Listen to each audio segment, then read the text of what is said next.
बहुत समय पहले की बात है। एक छोटे से गांव में 3 सहेलियां टीना, मीना और शीना रहती थी। तीनों में बहुत ही ज़्यादा गहरी दोस्ती थी। तीनों हमेशा एक साथ ही रहती।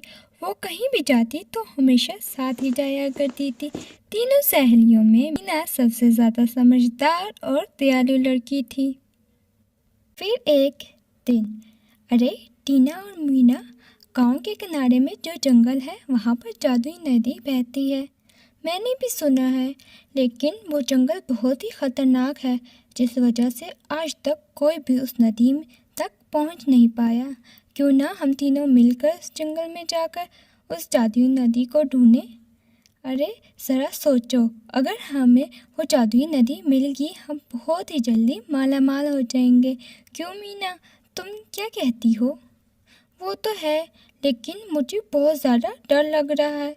ये काम इतना आसान नहीं है, इसमें बहुत खतरा है। अरे यार मीना, तू भी ना हर काम में ही डरती रहती है। अरे डर के बिना किसी काम को करने में मज़ा भी क्या है। चलो ना, एक बार चल कर देखते हैं। कोशिश करने में हर्ज ही क्या है। ठीक है, तुम इतना बोल रही हो तो फिर एक बार चल के देखते हैं। तुम लोगों के लिए तो मेरी जान भी हाजिर है। फिर तीनों सहेलियां जंगल की तरफ निकल जाती हैं। काफ़ी दूर तक चलने के बाद इन्हें जादुई नदी कहीं नज़र नहीं आती और वो लोग जंगल में काफ़ी दूर तक चली जाती हैं। ज़्यादा चलने के कारण वो सब ही थक जाती हैं।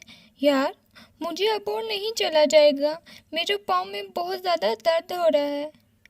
अरे थक तो हम भी गए हैं, लेकिन यार हम इतनी दूर आके और बिना जादुई नदी देखे बगैर नहीं जा सकते। चलो थोड़ी देर के लिए इस दरख्त के नीचे आराम करते हैं।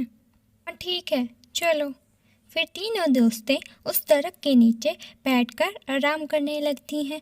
तभी उन्हें एक शेर के घुराने की आवाज़ आती है। वो तीनों दोस्तें घबरा जाती हैं।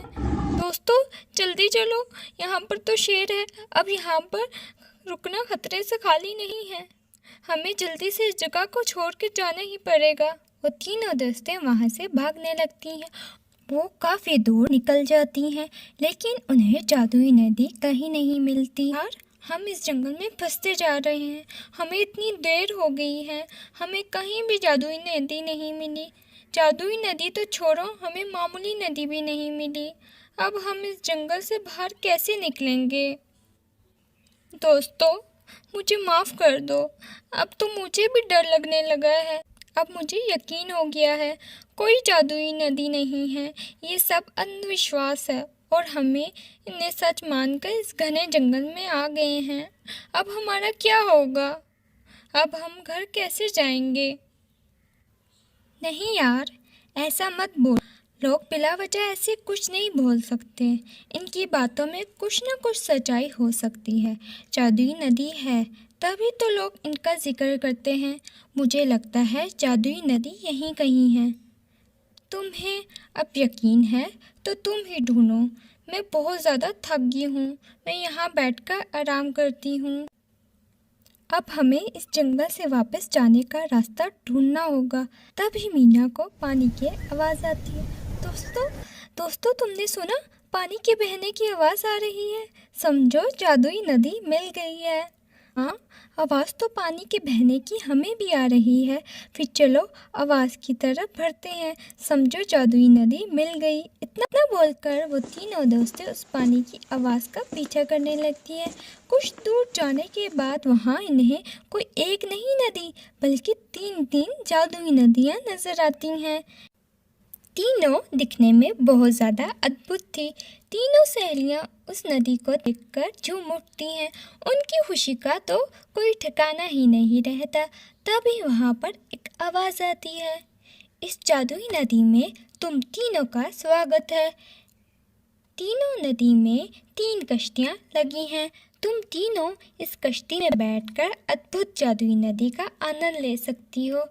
और तुम अपनी मन मुताबिक कोई भी एक चीज़ इस जादुई नदी से ले जा सकती हो, लेकिन याद रहे लालच में नहीं पड़ना। ये सुनकर तीनों सहेलियां खुशी खुशी 3 अलग अलग कश्तियों में बैठ जाती हैं और जादुई नदी का आनंद लेने लगती हैं। इन्हें बहुत ही मज़ा आ रहा था। पहली नदी में मीना जाती है। इस पहले नदी के पानी में बहुत सारी कीमती मोतियों की माला बह रही थी। तभी पहली नदी में से आवाज़ आती है, मीना, तुम इस जादुई नदी में बह रही जादुई मोतियों की माला में से कोई एक माला अपने साथ ले जा सकती हो। ये सुनकर मीना उस नदी का शुक्रिया अदा करती है और एक जादुई मोतियों की माला अपने साथ ले लेती है। वहीं दूसरी नदी में टीना जाती है। टीना को उस नदी में बहुत सारे सोने के घड़े मिलते हैं। तभी उस दूसरी जादुई नदी से आवाज़ आती है, टीना, तुम इस जादुई नदी में जो सोने का घड़ा बह रहा है उसमें से कोई भी एक घड़ा अपने पसंद का अपने साथ ले जा सकती हो। ये सुनकर टीना मन ही मन में सोचती है, ये जादुई नदी तो हमें बेवकूफ़ बना रही है। हम इतनी दूर से इतना ख़तरा उठा के यहाँ पर सिर्फ एक घड़ा लेने आए हैं। मैं तो यहाँ से बहुत सारे घड़े अपने साथ ले जाऊँगी। और फिर टीना सारे सोने के घड़े अपनी कश्ती में उठाकर रखने लगती है। वहीं तीसरी नदी में शीना जाती है। उस तीसरी नदी में बहुत सारे कीमती हीरे और मोती बह रहे थे। तभी तीसरी नदी में से आवाज़ आती है, शीना, तुम इस जादुई नदी में बह रहे कीमती हीरों में से कोई भी एक हीरा अपने साथ अपने घर ले जा सकती हो। बस एक हीरा? एक हीरे से मेरा क्या होगा? मैं तो इस नदी में से अपने साथ बहुत सारे हीरे ले जाऊंगी। इतना बोलकर उस जादुई नदी के हीरे और मोती अपनी कश्ती में रखने लगती है। थोड़ी देर में मीना की कश्ती सही सलामत किनारे पर पहुंच जाती है, लेकिन वहीं शीना और टीना की कश्ती भरी हुई होती है। सोने और हीरे की वजह से टीना और शीना की कश्ती डूब जाती है और वो दोनों ज़ोर ज़ोर से चिल्लाने लगती हैं, बचाओ प्लीज़, कोई तो बचाए, मीना मेरी मदद करना, मीना मैं डूब के मर जाऊंगी, प्लीज़ कोई तो मेरी मदद करे। दोनों ज़ोर ज़ोर से चिल्ला रही होती है। तभी मीना की नज़र उन दोनों पर पड़ती है। मीना देखती है कि टीना और शीना डूब रही हैं। तभी मीना देखती है शीना और टीना की कश्ती जादुई सोने के घड़े और मोतियों से भरी हुई थी। ये देखकर मीना उनसे कहती है, तुम दोनों ने ये क्या किया? तुम्हें याद नहीं, जादुई नदी ने हमें लालच करने से मना किया है। अरे मीना यार, हम यहाँ पर डूब रहे हैं और तुम हमसे सवाल जवाब कर रही हो। प्लीज़ मेरी मदद करो, वरना मैं यहाँ पर डूब जाऊँगी। प्लीज़ मेरी मदद करो।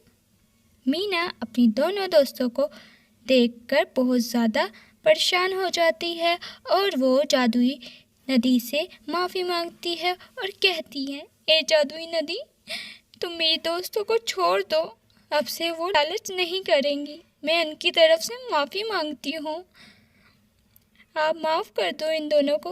तभी एक आवाज़ आती है, प्यारी मीना, तुम बहुत ही दयालु लड़की हो। मैं तुम्हारी इन लालची दोस्तों की कोई मदद नहीं कर सकती, लेकिन अगर तुम चाहो तो तुम इन दोनों की मदद कर सकती हो। मैं? कैसे?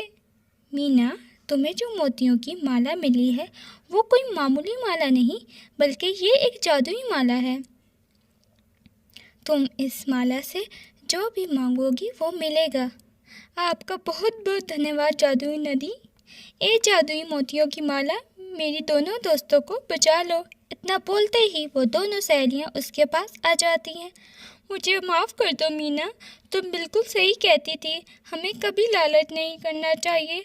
आज मेरी लालच की वजह से मेरी जान चली जाती, अब मैं कभी भी लालच नहीं करूँगी। हाँ मीना, मैं भी आज से लालच नहीं करूँगी। तुमने मेरी जान बचाई है, तुम्हारा बहुत बहुत शुक्रिया। ये सुनकर मीना बहुत खुश होती है और वो जादुई माला से कहती है, ए जादुई मोतियों की माला, हम तीनों को घर पहुँचा दो। मीना के इतना बोलते ही वो तीनों दोस्तें सही सलामत अपने घर आ जाती हैं और फिर तीनों ही खुशी खुशी रहने लगती हैं। बहुत समय पहले की बात है। रामपुर गांव में पूनम नाम की औरत अपने 2 बच्चों के साथ एक कच्चे मकान में रहती थी। कुछ समय पहले ही पूनम के पति का निधन हो गया था, जिसकी वजह से दोनों बच्चों की जिम्मेदारियां पूनम पर आ जाती है। पूनम अपने और अपने बच्चों का पालन पोषण करने के लिए सिलाई करती थी। वो बहुत अच्छी सिलाई करती थी, लेकिन पूनम को ज़्यादा पैसे नहीं मिलते थे, जिस वजह से उसे कभी कभार तो अपने बच्चों के साथ भूखा रहना पड़ता था। पूनम की एक 17 वर्ष की बेटी टीना और एक 8 वर्ष की बेटी मीना थी। एक दिन पूनम अपने सिलाई किए हुए कपड़े एक पोटली में डालती है। तब ही टीना पूनम से कहती है, माँ, मैं एक हफ्ते से देख रही हूँ आप रात दिन सिलाई करती हैं, और जो भी कपड़े आपने सिलाई किए थे उसे कहाँ लेकर जा रही हैं? मुझे तो कुछ समझ ही नहीं आ रही, अब कहाँ जा रही हैं? टीना, मेरी बेटी, मैं इन सब कपड़ों को शहर में लेकर जा रही हूँ। तुझे तो पता ही है मैं कितनी मेहनत से कपड़े सीती हूँ, लेकिन मुझे सिलाई किए हुए कपड़ों की बहुत कम पैसे मिलते हैं, इसलिए मैं शहर इन कपड़ों को बेचने जा रही हूँ। वहाँ इन कपड़ों की अच्छी कीमत मिल जाएगी। तुम देखना, जो तुम्हें एक समय का खाना मिलता है, उसके बाद तुम्हें 2 समय का खाना मिलने लगेगा। टीना, तुम बड़ी हो, मेरे जाने के बाद अपनी छोटी बहन का ख्याल रखना, ठीक है मेरी प्यारी बेटी? मैं कपड़े बेचकर जल्दी ही आ जाऊँगी। जब तक मैं वापस आऊँगी इतना राशन घर में रखा है। ऐसा कहकर पूनम वो पोटली को लेकर शहर के लिए निकल जाती है। पूनम शहर के लिए जा ही रही होती है, रास्ते में उसका एक्सीडेंट हो जाता है, वो मर जाती है। ऐसे ही कुछ दिन गुजर जाते हैं। घर पर टीना और मीना अपनी माँ के आने का इंतज़ार कर रही थी, और घर में जो भी राशन था ख़त्म हो गया था। तभी मीना टीना से कहती है, दीदी, पता नहीं माँ कहाँ गुम हो गई हैं। 1 दिन के लिए कहकर गई थी और आज पूरे 10 दिन हो गए हैं। इन्हें तो अपने बच्चों की चिंता ही नहीं। इन्हें अच्छी तरह से पता है घर में कितना कम राशन था। ये 10 दिन हमने किस तरह से गुजारे हमें ही पता है। मीना, ये माँ के बारे में तुम किस तरह से बातें कर रही हो? माँ मौज मस्ती के लिए शहर नहीं की, वे हमारे अच्छे के लिए शहर गई हैं। पता नहीं कुछ माँ के साथ गलत तो नहीं हो गया। मुझे तो बहुत चिंता हो रही है माँ की। माँ कहाँ है और किस हाल में है? तुम अपना ख्याल रखना, मैं अभी आती हूँ। शहर पर जाने वाले रास्ते पर देख कर आती हूँ, आखिर बात क्या है? ऐसा कहकर टीना शहर के जाने वाले रास्ते में जाकर देखती है। वहाँ के लोगों से मालूम करती है, उस औरत की बात तो नहीं कर रही जिसने साड़ी पहन रखी थी और उसके हाथ में पोटली भी थी। बेटा, उसके साथ तो बहुत बुरा हुआ, उसका एक्सीडेंट हो गया है और वो मर गई है। नहीं नहीं आंटी जी, ऐसा नहीं हो सकता। हमारी माँ हमें अकेला छोड़कर नहीं जा सकती।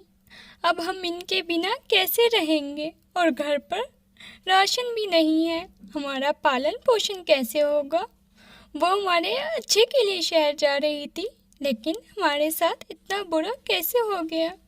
पहले पिताजी और अब आप। नहीं माँ, आप हमें अकेला छोड़कर नहीं जा सकती। वे औरत टीना को दिलासा देती है और टीना उदास होकर घर आ जाती है और सारी बात मीना को बताती है। अपनी माँ की खबर सुनकर मीना बहुत रोती है। तभी टीना कहती है, मीना, हमारी किस्मत में जो भी लिखा था वो हमारे साथ हो गया है, लिखी को कौन टाल सकता है? तुम्हारी बड़ी बहन है ना तुम्हारे साथ। मुझे थोड़ी सिलाई करनी आती है, इसलिए मैंने सोचा कि मैं सिलाई करूँगी और उससे जो भी पैसे मिलेंगे तो उससे घर का गुजारा चलेगा। तुम्हें परेशान होने की ज़रूरत नहीं मेरी बहन। मेरी प्यारी बहन, आज तुम पानी पीकर गुजारा कर लो। फिर अगले दिन टीना बुटीक में काम ढूंढने जाती है। देखो, पहले तुम्हें हमें लहंगा सिलकर दिखाना होगा कि तुम कैसी सिलाई करती हो, उसके बाद ही हम तुम्हें नौकरी दे पाएंगे। फिर टीना बहुत मेहनत और लगन से एक सुंदर लहंगा सिलकर तैयार करती है, जिसे देखकर बुटीक की मालकिन दंग रह जाती है और उसे नौकरी दे देती है। ऐसे ही समय बीत रहा था। टीना काम कर रही थी और अपने बहन का पालन पोषण कर रही थी। फिर एक दिन बुटीक की मालकिन टीना से कहती है, हमारे बुटीक में तुम्हारी वजह से कस्टमर आने लगे हैं। मैं तुमसे बहुत ज़्यादा खुश हूँ और मुझे एक बहुत बड़ा ऑर्डर मिला है 50 लहंगों का। ये ऑर्डर मैं तुमसे करवाना चाहती हूँ। इसके तुम्हें बहुत अच्छे पैसे मिलेंगे। तुम मुझे निराश ना करना। मैं चाहती हूँ कि मैं एक ब्रांड दूसरे गांव में खोल लूँ। इसके लिए मुझे वहाँ जाना पड़ेगा। तुम मेरे जाने के बाद इस बुटीक का ख्याल रखना और ऑर्डर भी पूरा करना, ठीक है मैडम? आप चिंता मत करें, मैं इस बुटीक का बहुत अच्छे से ध्यान रखूंगी। आपको शिकायत का मौका नहीं दूंगी और समय रहते ऑर्डर भी पूरा हो जाएगा।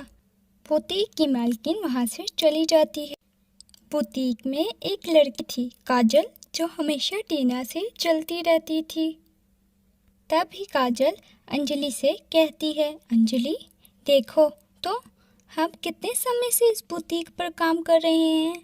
हमने अपनी आधी उम्र बुटीक पर लगा दी, लेकिन मालकिन को हमारे पर ज़रा भी भरोसा नहीं है और कल की आई हुई लड़की को पूरी बुटीक की जिम्मेदारी दे दी।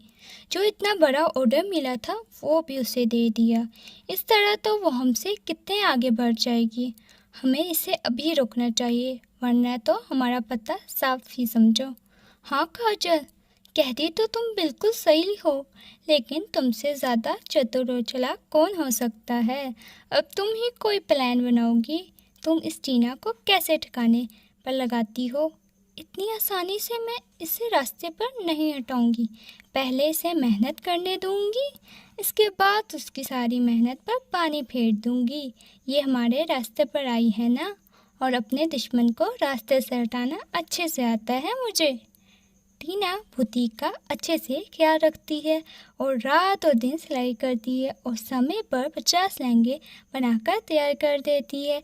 तभी काजल उन सब लहंगे को आग लगा देती है, जिससे सारा बुटीक जल जाता है। जब बुटीक की मालकिन ये सब देखती है तो आग बबूला हो जाती है। टीना, ये मैं क्या देख रही हूँ? तुमने मेरा सारा बुटीक जला दिया और इसके अंदर मेरा महंगा महंगा सामान भी रखा था। तुमने कैसी जिम्मेदारी निभाई? पता नहीं मालकिन जी, ये सब कैसे हो गया। ये सब देखकर मैं भी बहुत हैरान हूँ। मालकिन, ये सब ड्रामा कर रही है। आपको नहीं पता आपके पीछे आपकी कितनी बुराइयां करती थी। आपको बर्बाद करने के लिए इसने आपकी बुटीक में आग लगाई है। टीना, मैं नहीं जानती तुमने मुझसे कौन सी दुश्मनी निकाली है, लेकिन तुमने मेरे पूरे 20 लाख रुपए का नुकसान किया है। मुझे नहीं पता तुम 20 लाख रुपए कहाँ से लेकर आओगी, लेकिन मुझे 20 लाख रुपए चाहिए। टीना अपने मालकिन के सामने बहुत किरकिराती है, लेकिन इसकी बात पर कोई विश्वास नहीं करता। टीना रोते हुए अपने घर की तरफ जा रही थी और अपनी माँ को बहुत ज़्यादा याद कर रही थी। हाँ, आज आपकी कमी बहुत महसूस हो रही है। अगर मैं अकेली होती तो मैं जेल चली जाती, लेकिन मेरी छोटी बहन को जेल जाते हुए नहीं देख सकती। लेकिन अगर 20 लाख रुपए नहीं दिए तो मालकिन हम दोनों बहनों को जेल पहुंचा देगी। माँ, आप हमें छोड़कर क्यों चलेगी?